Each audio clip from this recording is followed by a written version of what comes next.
咱的環團嘛有趁今仔日311的時來辦座談會，邀請日本核電的工程師也有學者鬥陣討論講啊，咱台灣要重新啟動核能風險有偌大，尤其是現在這國際情勢真緊張，戰爭的衝突不斷，未來核電廠的安全問題嘛是咱愛共同思考的。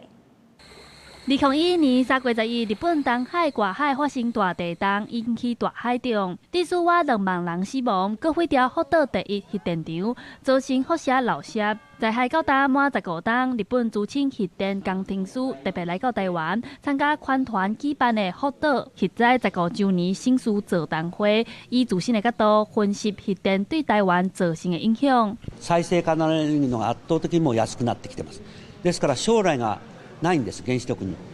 ですからそういうものに頼るのは私たちがこれから未来考えるときに。環團認為台灣土地勢又擱佇咧長站帶高地動，閣來就是有戰爭的風險。因認為佇咧戰爭期間，炮彈、無人機等軍事的威脅，攏有可能造成輻射漏洩。台灣不應該增加國家的風險。政府或者是朝野都在呼籲，是不是希望能讓核能重啟？那我們是認為，其實核能不應該再走回頭路了。我們從福島核災的案例可以看到，像日本跟台灣這樣子一個地震帶的國家，其實是不適宜使用這樣危險的能源。另外，高危險的核廢料要安怎處理，嘛是問題。環保團體指出，目前全世界除了芬蘭有安全的處理以外，其他國家攏無上尾的處理所。照台電的計算，台灣上緊嘛要到2055年，才當完成上尾處理所的建設。環團認為，支持核電重新啟動的政治人物，嘛應該愛先面對核廢料處理的困境，再來講核電，安尼才會當確保台灣人民的安全。記者陳亞選、林旭凱台北報道。